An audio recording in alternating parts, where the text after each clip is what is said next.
இந்த திருச்சி கிழக்கு தொகுதி.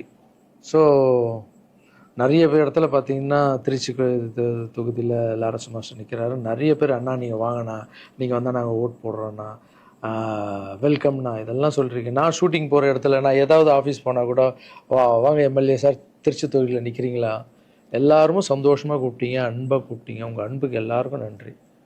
பட் அது எது தர்மம்னு ஒன்று இருக்குல்ல, என் மனசில் இருக்குதா நான் இன்றைக்கி சொல்லிடுறேன். நான் திருச்சி தொகுதியில் நான் வந்து நிற்கணுமா, இல்லை விஜய் சார் எப்போது ஹீரோ ஆனாரோ அப்போத்துலேருந்து ஒருத்தர் போஸ்ட் ஓட்டியிருப்பார்ல, அதுக்கப்புறம் அவர் அரசியல் ஸ்டார்ட் பண்ண அப்புறம் அந்த அரசியலுக்காக உழைச்சிருப்பாங்கல்ல, அவர் ஆரம்ப ஸ்டேஜ்லேருந்து வந்தவங்களாம் இருப்பாங்க, அவங்க வரணுமா நான் வரணுமா? விஜய் சார் வீட்டில் இன்னும் எத்தனை பேர் திருச்சிக்காக வெயிட் பண்ணிகிட்டு இருக்காங்களோ நம்மளுக்கு என்ன தெரியும்? அது விஜய் சார் டிசைட் பண்ணணும். விஜய் சார் யார் நிற்க வைக்கிறாங்களோ யார் வேணாலும் ஜெயிப்பாங்க. ஏன்னா விஜய் சார் முகத்துக்கு தானே ஓட்டு விடுது. ஸோ அந்த இடத்துல போய் நான் போய் நிற்கிறதுன்றது அது தர்மமே இல்லைல்ல.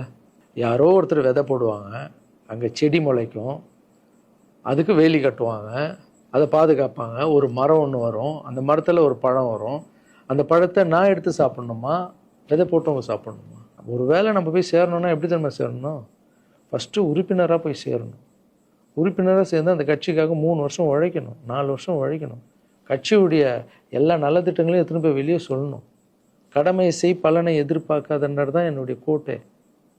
உழைக்கணும். அப்புறம் கட்சி மேலிடம் பார்த்து சிஎம் பார்த்து நல்லா உழைக்கிறாங்க ஒரு போஸ்ட்டு கொடுத்தா அந்த போஸ்ட்டில் நம்ம இருந்து என்ன பண்ணணுமோ அதை பண்ணணும். அது தர்மம். நான் ஃபஸ்ட்டு என்னுடைய நிலைப்பாடை சொல்கிறேன். நான் எதுக்கு அரசியல் வந்திருக்கேன், ஏன் வந்திருக்கேன், யார் கூட போக போகிறேன் அப்படின்றத இன்ஃபார்ம் பண்ணுறேன்.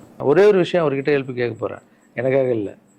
எப்படி நம்ம ஹெல்ப் கேட்க போகிறேன்? கலைஞர் ஐயா இருந்தார், அவர் இருக்கும்போது நான் ஒரு சில குழந்தைங்கிட்ட ஆப்ரேஷனுக்கெல்லாம் ஹெல்ப் கேட்டேன், அவரும் பண்ணார். அதுக்கப்புறம் உதயநிதி ஸ்டாலின் சார், அவர்கிட்ட இப்போ தான் லேட்டஸ்ட்டாக ஒரு 2 மாதத்துக்கு முன்னாடி அன்புமணி ராமதாஸ் சார் பண்ணியிருக்காரு. நிறைய குழந்தைங்க ஆப்ரேஷன். அவர் ஹெல்த் மினிஸ்டராக இருக்கும்போது, நீங்களே நடிகராக இருக்கும்போது நான் ஒரு குழந்தைய கூப்பிட்டு வந்தேன், நீங்களே உங்கள் சொந்த காசை போட்டு ஆப்ரேஷன் பண்ணி அந்த குழந்தைய காப்பாற்றி கொடுத்து. நடிகராக இருக்கும்போதே ஒரு குழந்தைய காப்பாற்றிங்க, இப்போ சிஎம் ஆகிட்டீங்க, தைரியமாக அந்த உரிமையோடு கேட்பேன். ஒரு 1000 குழந்தைங்க பண்ணு, 1000 நீங்கள் நினச்சா என்ன வேணால் பண்ணலாம் உங்கள் மினிஸ்டர்ஸ் கிட்ட சொல்லி. அது உரிமையோடு வந்து நான் போய் கேட்குறதில்ல, நியாயம் இருக்குது.